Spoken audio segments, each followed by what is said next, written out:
సృజించెను, దేవుని స్వరూపమందు వాని సృజించెను, స్త్రీనిగాను పురుషునిగాను వారిని సృజించెను. దేవుడు వారిని సృజించెను, క్షమించండి, దేవుడు వారిని ఆశీర్వదించెను. ఎట్లనగా మీరు ఫలించి అభివృద్ధి పొంది విస్తరించి భూమిని నిండించి దానిలో పరుచుకొనుడి. సముద్రపు చేపలను ఆకాశ పక్షులను భూమి మీద ప్రాకు ప్రతి జీవిని ఏలుడని దేవుడు వారితో చెప్పెను. ఆమేన్. చదవబడిన వాక్యం ప్రభు దీవించును గాక. చిన్న ప్రార్థన చేసుకుందాం. సర్వాధికారి పరిశుద్ధుడా, మహోన్నతుడా, నిరంతరం జీవించువాడా, నీకు స్తుతులు స్తోత్రములు నాయనా. ఆది అల్ఫా ఒమేగా అయిన మా ప్రభువా నీకు స్తోత్రములు. తండ్రి ఈ సమయంలో మమ్మల్ని జ్ఞాపకం చేసుకోండి. ఇక్కడ తండ్రి ఈ సమయంలో మీ సన్నిధానంలో చేరి తండ్రి ఏడవ దూత ఏదైతే పలికినో ప్రభువా, ఆ గడియ వర్తమానమును వింటుండగా మీరు మాతో మాట్లాడండి ప్రభువా. వాక్యం నుండి తండ్రి ఆత్మ సంబంధమైన సంగతులు మేము చూచులాగన గ్రహించులాగన మీరు మాకు సహాయం చేయి. ప్రతి ఒక్క బిడ్డను తండ్రి మీరు ఎత్తి పట్టుకొనండి. వారి హృదయంలో తండ్రి మీరు మాట్లాడే వాళ్ళని బలపరచమని, మీ ఆత్మ అభిషేకం చేత నింపమని, సమస్త ఘనత మహిమ ప్రభావం మీకు మాత్రమే చెల్లిస్తూ యేసుక్రీస్తు అతి పరిశుద్ధ నామములో వేడుకొని ప్రార్థిస్తున్నాం. ఆమేన్. కూర్చుందాం దయచేసి. దేవుని యొక్క నామానికి మహిమ కలుగును గాక. హల్లెలూయా. సరే, మంచిది. అందరికి కూడా ప్రభువైన యేసుక్రీస్తు నామములో నా యొక్క శుభములు వందనాలు తెలియజేస్తున్నాను. ఆమేన్. హల్లెలూయా. అందరు ఇక్కడే ఉన్నారా? మంచిది. నేను ఒక దేవుని యొక్క స్వరూపము, దేవుని యొక్క పోలిక అనే ఒక అంశం గురించి కొద్ది నిమిషాలు మనం అందరం కూడా చూద్దాం. అందరూ కూడా గమనించండి. ఆదికాండము 1వ అధ్యాయం మొత్తం కూడా మనం అందరం కూడా చూసాం. కానీ దేవుని యొక్క స్వరూపము, దేవుని పోలికను గురించి ఇక్కడ మీరు 26వ వచనంలో గాని 1వ అధ్యాయం ఆదికాండం 26వ వచనంలో గాని మీరు జాగ్రత్తగా గమనించగలిగితే దేవుడు ఒక మాట మాట్లాడుతున్నాడు. ఏమంటున్నాడంటే, దేవుడు మన స్వరూపమందు మన పోలిక చొప్పున నరులను చేయుదము అని అంటున్నాడు. హల్లెలూయా. దేవుడు మన స్వరూపమందు మన పోలిక చొప్పున ఆయన ఎవరితోనో మాట్లాడుతున్నట్టుగా అక్కడ ఉంది. ఆమేన్. హల్లెలూయా. దేవుడు మన స్వరూపమందు మన పోలిక చొప్పున నరులను చేయుదుము అన్నాడు ఆయన. అంటే దేవుడు కాకుండా ఇంకా ఎవరో వేరే ఒకరు ఉండి అక్కడ దేవుడితో ఇంకొక వ్యక్తితో మాట్లాడుతున్నట్లుగా మనకి అక్కడ అర్థం ఇస్తూ ఉన్నట్లుగా ప్లూరల్ సింగులర్ కాదు, ఒక వ్యక్తి కాకుండా ఇద్దరు వ్యక్తులు ఉన్నట్లుగా అక్కడ మనకు కనబడతా ఉంది. ఆమేన్. హల్లెలూయా. కానీ జగత్తు పునాది వేయబడక మునిపే దేవుడు ఎల్లప్పుడూ కూడా ఒంటరిగానే ఉన్నాడు. హల్లెలూయా. దేవుడు ఒక్కడే ఉన్నాడు, ఒంటరిగా ఉన్నాడు. హల్లెలూయా. కానీ ఈయన ఎవరితో మాట్లాడుతున్నాడు అనే సంఘటన గురించి మనము ఈరోజు కొద్ది నిమిషాలు గమనిద్దాం. అందరికి అర్థమవుతుందా? కాబట్టి నా ప్రియమైన సోదరి సోదరులు జాగ్రత్తగా గమనిస్తే ఇక్కడ ఏమంటున్నాడంటే, మన స్వరూపమందు మన పోలిక చొప్పున నరులను ఇంగ్లీష్లో, తెలుగులో ఉంటది, ఇంగ్లీష్ బైబిల్లో ఆదాం అని రాయబడి ఉంటది. అంటే ఇద్దరిని కలిపి ఆయన ఒకే వచనం వాడుతున్నాడు. ఆదామును చేయుదుమని ఇంగ్లీష్లో అంటున్నాడు. ఆమేన్. హల్లెలూయా. అక్కడ విడదీయబడింది స్త్రీనిగాను పురుషునిగాను విడదీయబడింది 2వ అధ్యాయంలో గాని 1వ అధ్యాయంలో కాదు. హల్లెలూయా. దేవుని యొక్క నామానికి మహిమ కలుగును గాక. కాబట్టి మీరు చూడండి నా ప్రియమైన సోదరి సోదరులారా, దేవుడు ఒక్కడే.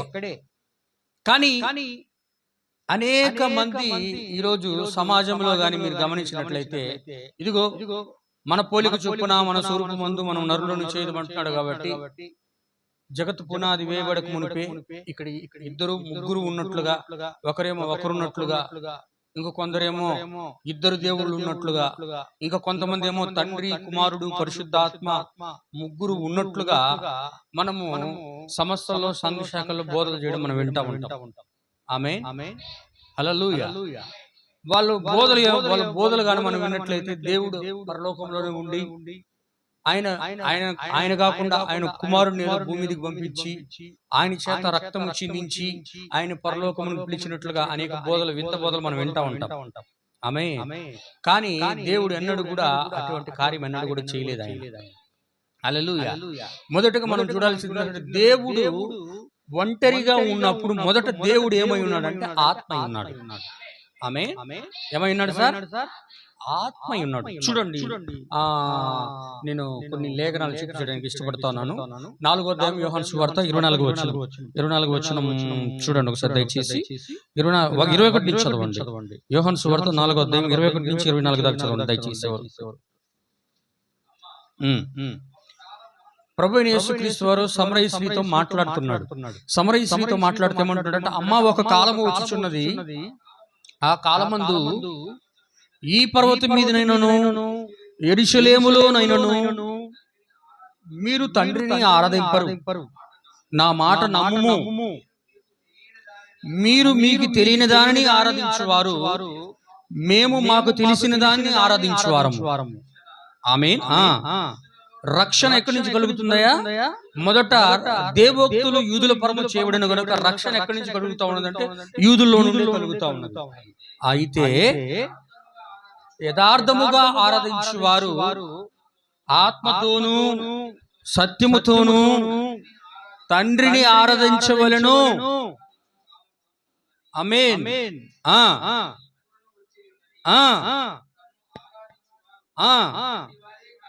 దేవుడు తండ్రి కోరుచున్నాడు, కింద వెదుగుతున్నాడు అని రాయబడి ఉంటుంది. వింటున్నారా? దేవుడు ఏం చేస్తున్నాడట? ఆత్మతోనూ సత్యముతో ఆరాధించే వాళ్ళే దేవుడు వెతుకుతున్నాడు ఈ దినాల్లో. హల్లెలూయా. అందరినీ కోరుకోవడం లేదు, కానీ ఆత్మతో సత్యముతో ఆయన వాక్యాన్ని ఆరాధించే వాళ్ళు కావాలని దేవుడు వెతుకుతున్నాడు. హల్లెలూయా. 24 వచనం, దేవుడు ఆత్మ గనుక. దేవుడు ఏమై ఉన్నాడంట? దేవుడు ఆత్మ గనుక ఆయన ఆరాధించేవారు ఆత్మతోనూ సత్యముతోనూ ఆరాధింపవలెను. ఆమేన్. హల్లెలూయా. దేవుడు ఏమై ఉన్నాడంటే ఇక్కడ ఆత్మ ఉన్నాడు. ఆత్మ ఉన్న ఆయన కూడా ఎన్నడూ కనిపించడు. హల్లెలూయా. ఆత్మయమైన ఆయన కూడా అదృశ్య లక్షణాలతో ఉన్నాడు దేవుడు. అంటే కనిపించని రూపంలో ఉన్నాడు ఆత్మ. హల్లెలూయా. ఆత్మ ఎలా ఉన్నాడు? కనిపించని రూపంలో ఉన్నాడు. ఆమేన్. అందుకే తిమోతి రాసిన పత్రికలో మాట రాయబడి ఉంటుంది. మొదటి తిమోతి 1వ అధ్యాయం 17వ వచనం. తొందరగా చదవండి దయచేసి. గమనించాలా? సకల యుగములలో దేవుడు రాజయుండి అక్షయుడును అదృశ్యుడునగు అద్వితీయ దేవునికి ఘనతయు మహిమయు యుగయుగములు కలుగును గాక. ఆమేన్. ఏమంటున్నాడు అక్కడ? సకల యుగములలో రాజయుండి, ఏ దేవుడు ఎలా ఉన్నట్టు అక్షయుడగు, అంటే అక్షయుడు అంటే నాశనం లేనివాడు. హల్లెలూయా. నిత్య జీవి అయిన వాడు. ఆమేన్. ఎన్నడూ కూడా అక్షయం కానివాడు ఆయన. హల్లెలూయా. అందుకే అక్షయుడు సకల యుగములలో రాజయుండి అక్షయుడును అదృశ్యుడు అంటే కనిపించని వాడు. గమనిస్తున్నారా? అదృశ్యుడు అక్షయుడు అనే దాన్ని తీసుకోవడానికి నేను చెప్తున్నా. అక్కడ దేవుడు అదృశ్యుడై ఉన్నాడు, అక్షయుడై ఉన్నాడు. ఆమేన్. అందరూ వింటున్నారా? దేవుని ఎక్కడ మనకి మహిమ కలుగును గాక. దేవుడు అక్షయుడై ఉన్నాడు, అదృశ్యుడై ఉన్నాడు. దేవుడు ఆత్మ. Praise the Lord. ఇప్పుడు ఆత్మ ఉన్న ఆయన ఇంకొకరితో ఏదో మాట్లాడుతున్నట్టుగా మనకు అక్కడ కనపడుతుంది. ఇంకొకరు ఎవరో ఉన్నట్లుగా అక్కడ మనకు కనబడుతుంది. దానికన్నా చూసే ముందు అది ఎవరో మనం తెలుసుకోవాలంటే ముందు దేవుడు ఒక్కడే అనే విషయం మనకు అర్థం కావాలి. అంతే కదా సార్? దేవుడు ఒక్కడే. ప్రపంచమును సృష్టించిన సృష్టికర్త ఒక్కడే. హల్లెలూయా. బైబిల్ మీద చదివినట్లయితే పాత నిబంధనలో సృష్టికర్తగా యెహోవా కనపడతాడు. క్రొత్త నిబంధనలకు వచ్చేసరికి యేసుక్రీస్తు సృష్టికర్తగా కనపడతాడు. హల్లెలూయా. కానీ ఈయన కూడా ఉన్నట్లుగా అనేక మంది లేఖనాలు చూపించడానికి ప్రయత్నిస్తారు. ఆమేన్. కానీ పాత నిబంధన యెహోవాయే, కొత్త నిబంధన యేసుక్రీస్తు అయి ఉన్నాడు. ఆమేన్. పాత నిబంధన యెహోవాయే, క్రొత్త నిబంధన యేసుక్రీస్తు అయి ఉన్నాడు. ఆయన దేవుడు ఒక్కడే. హల్లెలూయా. దేవుడు ఒక్కడే కాబట్టి చూడండి, మొదటి కొరింథీయులకు రాసిన పత్రిక అక్కడ ఒక మాట ఉంది, దేవుడు ఒక్కడే దాని గురించి మాట్లాడుతూ అంటున్నాడు. చూడండి, ఆయన ఎల్లప్పుడూ తనకు తానుగా ఉన్నవాడు దేవుడు ఒక్కడే దేవుడు. అందుకే అంటున్నాడు మొదటి కొరింథీ 8:4-6 వచనాలు చదవండి. కింద రెండో లైన్ నుంచి చదవండి దయచేసి, 2వ వచనం నుంచి చూడండి, అక్కడ గమనించాల. లోకమందు విగ్రహము ఒట్టిదనియు ఒక్కడే దేవుడు తప్ప వేరొక దేవుడు మనకు లేడని వింటున్నారా? కొరింథీ సంఘముతో అపోస్తలుడైన పౌలు గారు మాట్లాడుతూ ఏమంటున్నాడు? ఆయన లోకములో విగ్రహారాధన చేస్తున్నటువంటి కొరింథీయులతో మాట్లాడుతూ, అదే విధంగా విగ్రహారాధన చేసిన మనందరితో కూడా మాట్లాడుతూ ఏమంటున్నాడంటే, ఆయన లోకములో విగ్రహము ఒట్టిదనియు లోకములో ఒక్కడే దేవుడని తప్ప వేరొక దేవుడు లేడని మనం మొదట తెలుసుకోవాలి. ఆమేన్. హల్లెలూయా. కాబట్టి దేవుడు ఒక్కడే అని అపోస్తలుడైన పౌలు గారు కొరింథీ రాసిన పత్రికలో మాట్లాడుతున్నాడు. అలాగే దేవుడు ఒక్కడే ఉండి ఆత్మ కార్యాలు కూడా ఆయన ఒక్కడిగానే ఉండి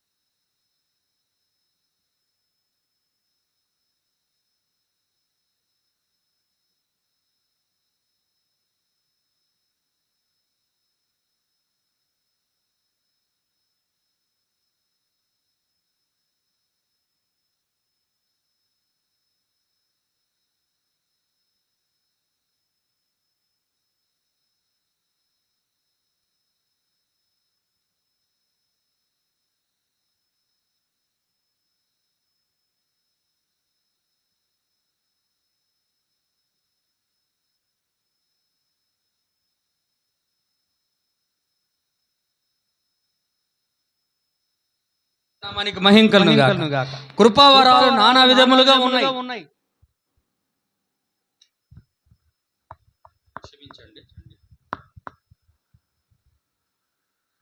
దేవుని యొక్క నామానికి మహిమ కలుగును గాక. కృపావరములు నానా విధములు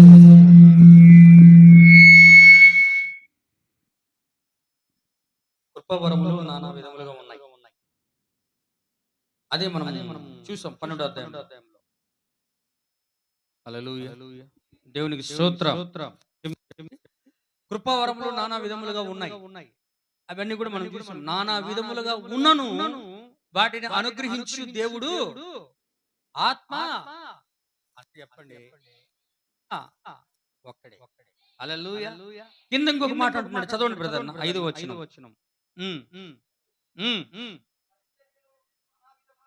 పరిచర్యలు నానా విధములుగా ఉన్నాయి.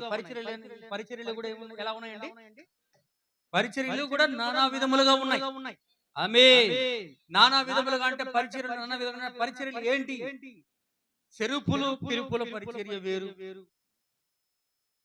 ప్రవక్తల పరిచర్య వేరు, హల్లెలూయా, కాపరుల పరిచర్య వేరు, ఉపదేశకుల పరిచర్య వేరు, సువార్తికుల పరిచర్య వేరు. వింటున్నారా? హల్లెలూయా. అపోస్తలుల పరిచర్య వేరు. ఆమేన్. అదే విధంగా సంఘము యొక్క పరిచర్య వేరు. ఇలా పరిచర్యలు కూడా నానా విధములుగా ఉన్నాయి. దేవదూతల పరిచర్యలు కూడా వేరు. హల్లెలూయా. అందరు వింటున్నారా? ఇలా పరిచర్యలు వేరుగా ఉన్నను వీటన్నిటిని అనుగ్రహించేది కూడా ప్రభువు ఒక్కడే. కృపావరములు వేరువేరుగా ఉన్నా దాన్ని చేసేది ఆత్మే. పరిచర్యలు వేరువేరుగా దాన్ని జరిగించేది ప్రభువే. ఆమేన్. కింద ఇంకొక మాట ఉంటుంది. ఏమనుంది కింద? నానా విధములైన కార్యాలు కలవు గాని అందులో అన్నిటిని జరిగించేవాడు దేవుడు. ఆమేన్.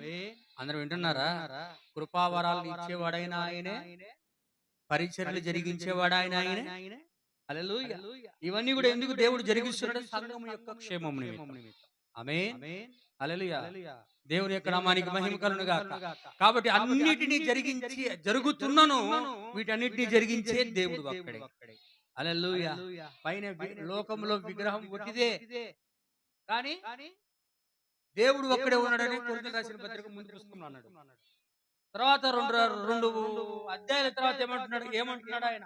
అపోస్తలుడైన పౌలు గారు కృపావరం గురించి మాట్లాడుతున్నాడు, పరిచర్య గురించి మాట్లాడుతున్నాడు. కానీ రకరకాలుగా ఇవన్నీ కూడా వీటిని జరిగించేది కూడా దేవుడు ఒక్కడే. ఆమేన్. అంటే అక్కడ దేవుడు ఒక్కడే అంటున్నాడు, ఇక్కడ కూడా దేవుడు ఒక్కడే అంటున్నాడు. వింటున్నారా? ఇంకొక చోట చూడండి, గమనించండి. ఎఫెసీయులకు రాసిన పత్రిక 4వ అధ్యాయం 5 నుంచి 6 వచనాలు. దేవుని యొక్క నామానికి మహిమ కలుగును గాక. త్వరగా ఎఫెసీయులకు రాసిన 4వ అధ్యాయం 5 నుంచి 6 వచనాలు. ప్రభువు ఒక్కడే. ప్రభు ఎంతమంది అండి? ఆమేన్ చెప్పండి. ప్రభువులు ఎంతమంది? ప్రభు ఒక్కడే. హల్లెలూయా. భూలోకమందు ప్రభువులు అనబడిన వారు అనేక మంది ఉన్నను, ప్రభువులకు ప్రభు, రాజులకు రాజుగా ఉన్న ప్రభు ఒక్కడే. ఆమేన్. ఆయన ఎవరు అంటే ప్రభు అయిన యేసుక్రీస్తు. హల్లెలూయా. ప్రభు ఒక్కడే. అలాగే దేవుడు అనుగ్రహించే ప్రత్యక్షత అనే విశ్వాసము కూడా ఒక్కటే. అదే విధంగా బాప్తిసము కూడా ఒకటే. బాప్తిసం ఒకటే. బైబిల్లో రకరకాలుగా లేదు.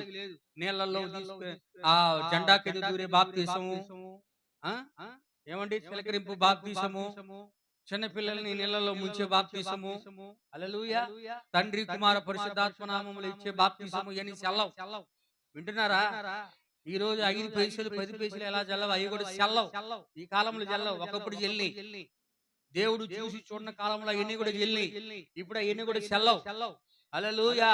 ఇప్పుడు దేవుడు రంగం మీద ఉన్న సమయమై ఉన్నది. దేవుడే బలిష్ఠమైన దూతగా ఉన్న ఆయన కార్యాలు చేస్తున్న సమయమై ఉన్నది. ఇవన్నీ కూడా కుదురుబాటు కాలంలో ఉన్నాయి. హల్లెలూయా. కాబట్టి ఆయన విమోచకుడుగా బలిష్ఠమైన దూతగా ఆయన కార్యాలు చేస్తున్న సమయం కనుక అవన్నీ చెల్లవు. కాబట్టి అందుకే ప్రభువు ఒక్కడే, విశ్వాసం ఒకటే, ఆయన యొక్క బాప్తిసము కూడా ఆయన నామములో, యేసుక్రీస్తు నామములో బాప్తిసము కూడా ఒక్కటే. హల్లెలూయా. ఒక్కటే ఉండి తర్వాత ఏం చేస్తున్నాడు ఆయన? అందరికి పైగా ఉండి అందరికి తండ్రి అయిన దేవుడు కూడా ఒక్కడే. వింటున్నారా? తండ్రి వేరు, కుమారుడు వేరు, పరిశుద్ధాత్మ వేరు కదా. అందరికి పైగా అందరిలోనూ దేవుని యొక్క ఆత్మకార్యము జరిగించే ఆయన సంఘములో ఉండే దేవుడు ఒక్కడే. హల్లెలూయా. అందరిలో ఉండి అందరిలో వ్యాపించాడంటే ప్రపంచమంతా అన్నాడు కాదు. ఈ సృష్టిలోనూ ఆయన సంఘంలో ఆయన వ్యాపించున్నాడు. వింటున్నారా? అందరూ వింటున్నారా? దేవుని యొక్క నామానికి మహిమ కలుగును గాక. ఇక్కడ కూడా పౌలు గారు కొరింథీయులకు రాసిన పత్రికలోను, అదే విధంగా ఇక్కడ గలతీయులకు రాసిన పత్రిక, క్షమించండి, ఎఫెసీయులకు రాసిన పత్రికలోను ఏమంటున్నాడు? దేవుడు ఒక్కడే. అందరూ వింటున్నారా? దేవుడు ఎంతమంది? ఒక్కడే. ముగ్గురు కాదు. ముగ్గురు దేవుళ్ళు అనేది అనబడేది బైబిల్లో నువ్వు ఎంత ముగ్గురు దేవుళ్ళు అనబడేది కానీ, త్రిత్వం అనేది కానీ ఎక్కడ దైవత్వం గురించి ఆయన మాట్లాడుకునే అందరికీ దేవుడు ఒక్కడే. ప్రపంచానికి సృష్టికర్త ఒక్కడే. హల్లెలూయా. అందుకే మలాకీ రాసిన పుస్తకంలో మాట అంటున్నాడు ఆయన. చూడండి 2వ అధ్యాయము 10 చదవండి. మలాకీ 2:10 గమనించాలి. త్వరగా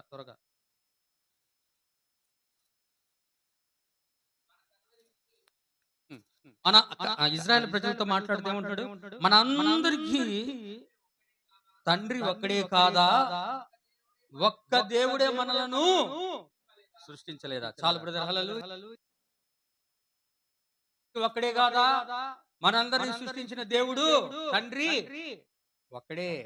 హల్లెలూయా అని ఇక్కడ కూడా మలాకీ రాసిన పుస్తకంలో దేవుని బైబిల్ వాక్యం అంటుంది, ప్రవక్తల ఆత్మలు ప్రవక్తల స్వాధీనంలో ఉన్నాయి. ఆమేన్. అవునా కాదా? ప్రవక్తల ఆత్మలు ప్రవక్తల స్వాధీనంలో ఉన్నాయి. కాబట్టి ఈ ప్రవక్త ఏదైతే మాట్లాడతాడో ఇంకొక ప్రవక్త వచ్చినప్పుడు దాన్ని విభేదించలేదు. ఎందుకంటే ప్రవక్తలు ఏ ఆత్మ అయితే ఉన్నదో ఇంకొక ప్రవక్తలు కూడా అదే ఆత్మ ఉంది కనుక వాళ్ళు అదే మాట్లాడతారు. దానికి వ్యతిరేకంగా ఏది కూడా మాట్లాడలేదు. హల్లెలూయా. ఇప్పుడు మలాకీ ఏదైతే మాట్లాడాడో పౌలు గారు అదే మాట్లాడారు. పౌలు గారు ఏది మాట్లాడారో గలతీయులకు రాసిన పత్రిక, ఎఫెసీయులకు రాసిన మరలా పౌలు గారు అదే మాట్లాడుతున్నారు. కొన్ని ఇంకొక చోట్ల కూడా పేతురు గారు కూడా అదే మాట్లాడుతూ ఉన్నారు. ఆమేన్. హల్లెలూయా. కాబట్టి ఆత్మ ఒకే రకంగా ఉండి దేవుడు ఒక్కడే ఇక్కడ బోధిస్తా ఉంటాడు. ఆమేన్. కాబట్టి దేవుడు ఒక్కడే ఉన్నాడు, దేవుడు అదృశ్యుడై ఉన్నాడు, దేవుడు ఆత్మ. వింటున్నారా? దేవుడు మొదట అదృశ్యుడు, రెండోది దేవుడు ఆత్మ, రెండోది దేవుడు ఒక్కడే. హల్లెలూయా. ఇప్పుడు దేవుడు ఒకటే అయినప్పుడు దేవుణ్ణి, అలా ఉన్న దేవుణ్ణి ఎవరు చూడలేరు, ఎవరు మాట్లాడలేరు. అలా ఉన్న దేవుణ్ణి అలాగున్న దేవుణ్ణి, అదృశ్యుడైన దేవుణ్ణి ఎవరు చూడలేరు, ఎవరు మాట్లాడలేరు. అందుకే దాని గురించి మాట్లాడుతూ అంటున్నాడు. చూడండి, యోహాను రాసిన పత్రిక, యోహాను రాసిన సువార్త 5వ అధ్యాయం 37వ వచనం. దేవుణ్ణి ఎవరు కూడా మాట్లాడలేరు, చూడలేరు అని అంటున్నాడు అక్కడ.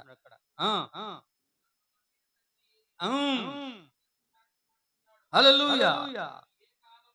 మీరు ఏ కాలమందైనను గమనించాలట, మీరు ఏ కాలమందైనను దేవుని యొక్క స్వరము వినలేదు, ఆయన స్వరూపము చూడలేదు.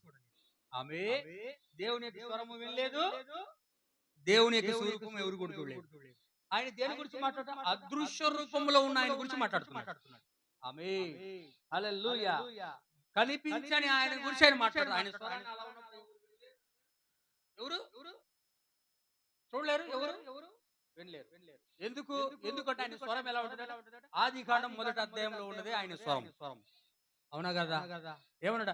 ఆకాశము కలుగునుగాక, భూమి కలుగునుగాక, సూర్య చంద్ర నక్షత్రములు కలుగునుగాక, ఆమేన్ అని అన్నప్పుడు ఎలా ఆయన పలుకుబడిన నాటికి ప్రపంచమంతా సృష్టి కలిగిందో ఆయన స్వరం అంత గంభీరంగా ఉంటుంది. అందుకే సైన్స్ దాని గురించి మాట్లాడితే ఏమంటుంది? ఆ సైన్స్ ఏమైనా వాళ్ళు చెప్పుకుంటారంటే ఏదో ఒక పెద్ద శబ్దము కలగడం వలన ఈ సృష్టి కలిగిందని వాళ్ళు చెప్పుకుంటారు. కానీ దేవుని వాక్యం ప్రపంచంలో దేవుని వాక్యం వలన నిర్మాణమైనది. ఆమేన్. దేవుని వాక్యమైన క్రీస్తు వలన ఈ ప్రపంచం కలిగింది. ఆయన మాట్లాడితే ఈ సృష్టి కలిగింది. ఆయన వాక్యం ద్వారా ఈ సమస్త సృష్టి ఉనికిలోనికి వచ్చింది. విశ్వాస ప్రపంచం ఈ ఉనికిలోనికి వచ్చింది. హల్లెలూయా. అదృశ్యమైన ప్రపంచము ఆయనలో దృశ్యమైన రూపంలోకి వచ్చింది. హల్లెలూయా. దేవుని యొక్క నామానికి మహిమ కలుగును గాక. అంటే ఎన్ని రాకముందు అవన్నీ ఎక్కడ ఉన్నాయంటే దేవుని లోపల ఉన్నాయి. హల్లెలూయా. దేవుని యొక్క నామానికి మహిమ కలుగును గాక. ఇప్పుడు చూడండి, ఆ దృశ్య రూపంలో ఉన్న ఆయనని ఎవరు చూడలేరు, ఎవరు మాట్లాడలేరు. ఆయన స్వరము చాలా బలమైందని కీర్తనకారుడు కూడా అంటున్నాడు. చూడండి, కీర్తనల గ్రంథము 29వ అధ్యాయం 3 నుంచి 9 వచనాలు. త్వరగా కీర్తనలు 29 3 నుంచి 9 వచనాలు.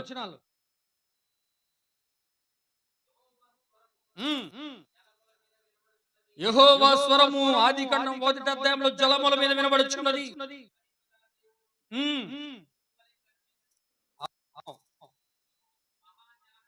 అవును. హల్లెలూయా.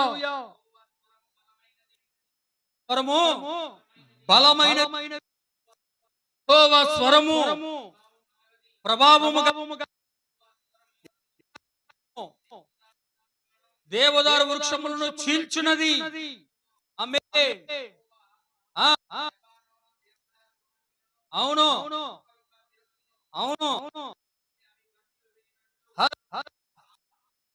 ఆయన చేయును. హల్లెలూయా.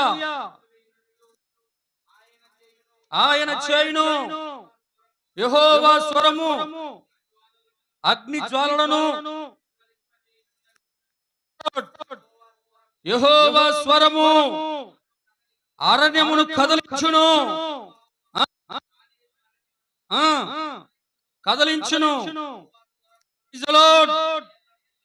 లేళ్లను ఈనజేయును, రాల్చును. ఆయన ఆలయములో ఉన్నవన్నీ ప్రైజ్ ది లార్డ్. ఆమేన్.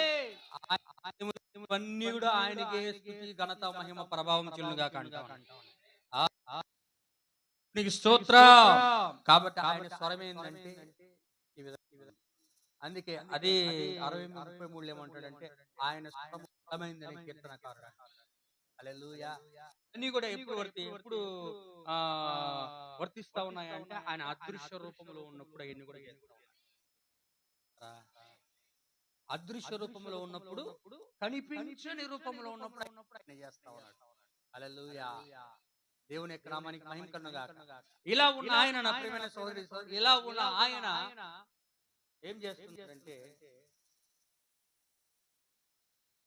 ఈయనలో నుండి, దేవునిలో నుండి ఒక భాగమును బయటికి తీశాడు. తనలో నుండి ఒక భాగమును బయటికి తీశాడు. హల్లెలూయా. బయటికి తీసినప్పుడు అదేమంటుందంటే లోగోస్. హల్లెలూయా. దాన్ని ఇంకొక రకంగా హెబ్రీ భాషలో మాట్లాడాలంటే థియోఫనీ, వాక్యం యొక్క శరీరం. ఆమేన్. అంటే అదృశ్యమైన దానిలో నుండి ఆయన పలికినప్పుడు దృశ్యమైన లోగోస్ వస్తావు, థియోఫనీ వస్తావు. అంటే కనిపించని దేవుడు ఈయన, కనిపించే దేవుడు లోగోస్. అనగా కనిపించని ఆయన పలికినప్పుడు కనిపించే ఆయన బయటకు వచ్చాడు. ఆమేన్. ఇప్పుడు ఈయన లోగోస్ లో నుండి మొదటి మానవుడైన ఆదాము బయటకు వస్తాడు. అదృశ్యుడైన దేవుడిలో పలికినప్పుడు దృశ్యమైన లోగోస్, ఒక దేవుని స్వరూపం బయటకు వస్తాడు. ఆమేన్. కనపడే ఒక ఆకారం వస్తా ఉంది. దాన్ని మెల్కిసెదెకు అనొచ్చు, థియోఫనీ అనొచ్చు. ఇంకొక రకంగా వెలుగు, ఆదికాండం 1వ అధ్యాయము 3-4 వచనం, ఇదిగో వెలుగు కలుగునుగాక అన్నాడు దేవుడు. ఆమేన్. ఆ వెలుగు అనాలా, లేకపోతే ప్రవక్త అది అభిషేకం అనాలా దాన్ని? హల్లెలూయా. అది ఒక వాక్యపు శరీరం అయింది, లోగోస్ అయి ఉన్నది అది. హల్లెలూయా. ఇప్పుడు అది ఏమైంది, ఎక్కడి నుంచి వచ్చింది అయ్యా అంటే అదృశ్యుడైన వారిలో నుండి దృశ్యమైనది, కనపడని దానిలో నుండి కనపడేది వచ్చింది. అంటే ఈయనే కనపడే రూపంలోకి వచ్చేసాడు. అనగా అర్థమైందా? కనపడిన ఆయన కనబడే రూపంలోకి వచ్చాడు. ఇప్పుడు కనబడని ఆయన కనబడుతున్న ఆయనతో మాట్లాడుతున్నాడు. ఎవరో కాదు, ఈయనే. అనగా అర్థమైంది, కన్ఫ్యూజ్ కాదు. హల్లెలూయా. అనగా అర్థమవుతుందా? కనిపించని ఆయనలో నుండి కనబడే ఆయన, దృశ్య రూపంలోకి వచ్చిన ఆయన తోటి ఇక్కడ మాట్లాడారు. దేవుడు మన స్వరూపమందు మన పోలిక చొప్పున నరులను చేయదమని ఈయన ఆయనతో మాట్లాడు. అదృశ్యుడైన ఆయన దృశ్యుడైన ఆయనతో చెప్తున్నాడు. హల్లెలూయా. ఎప్పుడైతే చెప్పాడో ఈయన నుండి ఆది మానవుడు బయట, మొదటి మానవుడు బయటకు వచ్చాడు. ఆదాము బయటకు, శ్రీమతి ఆదాము ఆయనలో నుంచి బయటకు వచ్చాడు. ఆదాములోనే ఉన్నదే ఆమె. వింటున్నారా? మానవుడు బయటకు వచ్చాడు, ఆదాము బయటకు. హల్లెలూయా. దేవుని యొక్క నామానికి మహిమ కలుగునుగాక. ఇప్పుడు ఇదే దేవుని యొక్క స్వరూపము అయ్యున్నది. అదే మనం ఏం చూస్తున్నామయ్యా? ఏం చూసామంటే ఆదికాండం 1వ అధ్యాయము 26వ వచనం చదవండి. ఇప్పుడు చదవండి, మీకు అర్థమైంది. మన స్వరూపమందు మన పోలిక చొప్పున దేవుడు మన స్వరూపమందు మన పోలిక చొప్పున నరులను చేయుదుము అన్నాడు. హల్లెలూయా. మన పోలిక చొప్పున మన స్వరూపముందు నరులను చేయుదుము అన్నాడు. అంటే దేవుడు అదృశ్య రూపంలో ఉండి దృశ్య రూపంలోకి వచ్చినప్పుడు దృశ్య రూపంలో దేవుడు ఏ విధంగా ఉన్నాడు, అదే స్వరూపములో, అదే పోలికలో ఇక్కడ ఆదాము ఉన్నాడు. ఆమేన్. హల్లెలూయా. ఇప్పుడు ఈయనకి మరణం లేదు. ఈయన ఎల్లప్పుడూ కూడా జీవై ఉన్నాడు. ఈయన అధికారం ఆయనకి ఇచ్చాడు. ఆమేన్. దేవుని యొక్క నామానికి మహిమ కలుగునుగాక. ఇప్పుడు ఈయన వచ్చాడు బయటికి. ఈయన బయటకు వచ్చినప్పుడు 1వ అధ్యాయం 26వ వచనంలో ఇప్పుడు ఆదాము వచ్చాడు. అది 1:26లో జరిగిందే. ఏంటంటే మొదటి మనుషుడు, ఆత్మ సంబంధమైన జీవి, ఆత్మ సంబంధమైన జీవి, ఆత్మ సంబంధమైన వ్యక్తి. హల్లెలూయా. అదేంటంటే దేవుని స్వరూపం. అది గమనించాలి. అది ఏంటంటే దేవుని స్వరూపం. కానీ దేవుని పోలిక ఏంటంటే మట్టిని తీసి, 2వ అధ్యాయము ఆదికాండం 2వ అధ్యాయము మట్టి, ఏదోనులో మట్టిని తీసి ఆ మట్టితోటి ఒక బొమ్మలాగా తయారు చేసి, మట్టితో ఒక మనుషుడిని తయారు చేసి ఆయన నాసికారంధ్రంలో ఆయన జీవవాయువును ఊదగా నరుడేమైపోయాడు. ఇప్పుడు ఇక్కడ జీవాత్మ. హల్లెలూయా. మొదటి అధ్యాయంలో దేవుని స్వరూపం ఉన్నది, 2వ అధ్యాయంలో దేవుని పోలిక. వింటున్నారా? మొదటి అధ్యాయం దేవుని స్వరూపం, 2వ అధ్యాయం దేవుని పోలిక. హల్లెలూయా. ఎప్పుడైతే దేవుడు లేని సమయంలో ఆదాము లేని దేవుని యొక్క సంఘం అనబడే హవ్వ దగ్గరికి పాపం అనేది ప్రవేశించిందో, రక్త మాంసాల శరీరంలోనికి ఎప్పుడైతే వాళ్ళు వచ్చారో మొదటగా వారికి పోయిందంటే దేవుని పోలిక. ఏమైంది? మొదట దేవుని పోలిక పోయింది. రెండోది వాళ్ళకి పోయిందంటే దేవుని స్వరూపం. అందరికి అర్థమైంది? మొదటి పోయింది దేవుని పోలిక, తర్వాత వాళ్ళకి పోయింది ఏంటంటే దేవుని స్వరూపం. అంటే దేవుని పోలిక పోయిందంటే దేవుని పోలిక అంటే నేను చెప్తేనే మీకు దేవుని స్వరూపం అంటే అర్థమవుతుంది. వింటున్నారా? అందుకని ఆమేన్ చెప్పండి. హల్లెలూయా. వీళ్ళకి మొదట దేవుని స్వరూపము, దేవుని పోలిక దేవుడు ఇచ్చాడు. కానీ మొదట వాళ్ళకి దేవుని పోలిక రక్తము ప్రవేశించడం వల్ల పోయింది, దాంతో పాటు దేవుని స్వరూపం కూడా పోయింది. ఆమేన్. సరిగొచ్చు. దేవుని ఎక్కడ మనకి మహిమ కలుగును గాక. ఇప్పుడు దేవుని పోలిక కావాలంటే మనం ఏం చేయాలా? రక్తము ప్రవేశించడం వల్ల పోలిక పోయింది, స్వరూపం పోయింది. దేవుడు పోలికనిచ్చి తర్వాత దేవుడు తన స్వరూపాన్ని. ఆమేన్. హల్లెలూయా. స్వరూపం అంటే ఏంటంటే ఆయన యొక్క వాక్య శరీరం థియోఫనీ. పోలిక అంటే ఏంటంటే గమనించు. హల్లెలూయా. అందుకే చూడండి, యాకోబు రాసిన పత్రికలో దేవుని పోలిక గురించి మాట్లాడుతూ అక్కడ అంటున్నాడు. యాకోబు రాసిన పత్రిక, నేను ముగిస్తాను. యాకోబు రాసిన పత్రిక దేవుని యొక్క అదృశ్య లక్షణాలు మెసేజ్ దేవుని చెప్పడానికి చెప్తాను, గమనించండి. యాకోబు రాసిన పత్రిక 3వ అధ్యాయం 8-9 వచనాలు చదవండి. దేవుని యొక్క పోలిక గురించి ఇక్కడ మాట్లాడుతున్నాడు. అంటే భూమి మీద పుట్టిన ఏ మనుషుడైనా సరే, ఏ నరుడైనా సరే తన నోట్లో ఉన్న నాలుకను సాధువు చేయలేడు. ఆ నాలుక మరణకరమైన అంశంతో నిండి ఉంది.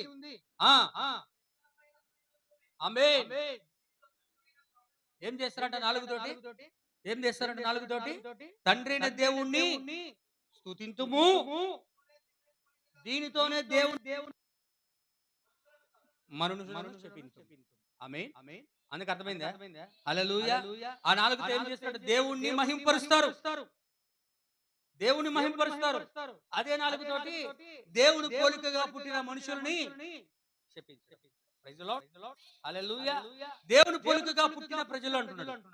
ఆమేన్. దేవుని యొక్క నామానికి మహిమ కలుగును గాక. దేవుని పోలిక అంటే అర్థం ఏంటంటే దేవుని యొక్క కొత్త జన్మ. వింటున్నారా? క్రీస్తులో కొత్త జన్మ అయ్యింది. హల్లెలూయా. అదే ఒక పరిపూర్ణ మానవుని స్వరూపమైంది.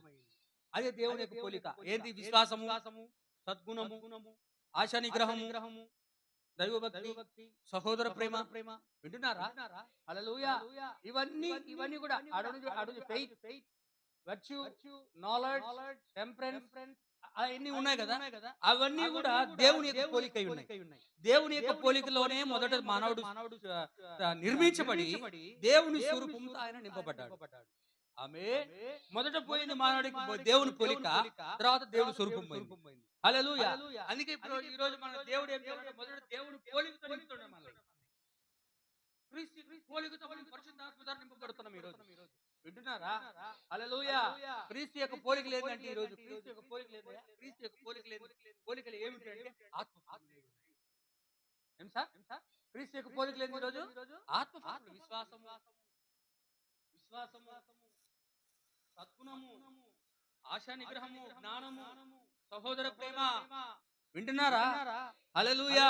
ఇంకొక చోట అంటున్నాడు పౌలు గారు, 1 కొరింథీయులకు రాసిన పత్రిక, క్షమించండి 2 కొరింథీయులు 3:8 దేవుని పోలిక అంటే దాని గురించి మాట్లాడుతున్నాడు. 3:18 చివర్లో క్షమించండి, ఆ మోషే గారు ఆ పర్వతం మీదకి వెళ్ళి దేవుని యొక్క ఆ మహిమను చూసిన తర్వాత ముఖం మీద ముసుగు వేసుకున్నప్పుడు మాట్లాడుతూ పౌలు 3:18 2 కొరింథీయులు 3:18 చదవండి.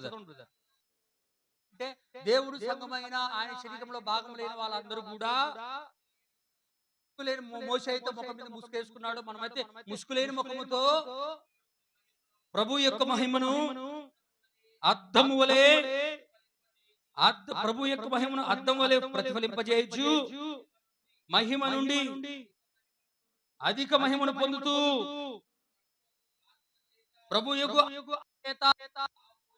ఆ పోలికగా క్రీస్తు యొక్క పోలిక మనం ఏం చెబుతున్నాం? మార్చున్నాము. ఆమేన్. హల్లెలూయా.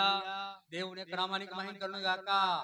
కాబట్టి కొత్త జన్మ పొందడమే దేవుని యొక్క పోలిక ఉన్నది, దేవుని స్వభావమైనది. దేవుని యొక్క స్వభావం, దేవుని యొక్క, అందుకే దాని గురించి పేతురు గారు కూడా మాట్లాడుతున్నారు. 2 పేతురు 1వ అధ్యాయం చదవండి, ముగిస్తాను నేను. 2 పేతురు 1వ అధ్యాయం 4 నుంచి 8 వచనాలు దేవుని స్వభావం గురించి మాట్లాడుతున్నాడు అక్కడ. దేవునికి స్తోత్రం, హల్లెలూయా. 4 నుంచి 2 పేతురు.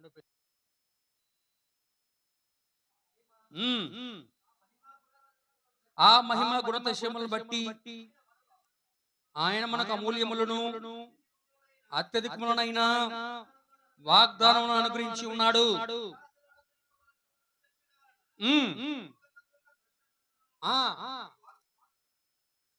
వాగ్దానముల మూలముగా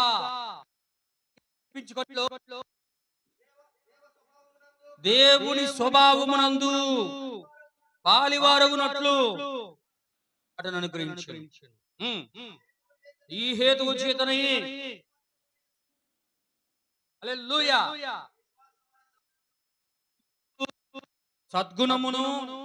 సద్గుణమునందు జ్ఞానమునందు ఆశా నిగ్రహమును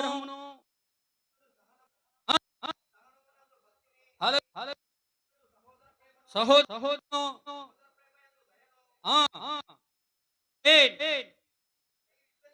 ఇవి మీకు కలిగి అనుసరించిన ఎడలా,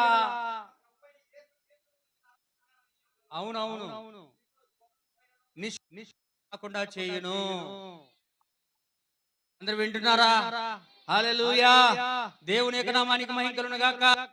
దేవుడు తన దేవుని యొక్క పోలిక, దేవుని యొక్క స్వరూపమును ఆదాములకు ఇచ్చాడు. ఆదికాండములో జరిగిన వెంటనే దేవుని యొక్క వెళ్ళిపోయాయి. హల్లెలూయా. ఇప్పుడు దేవుడు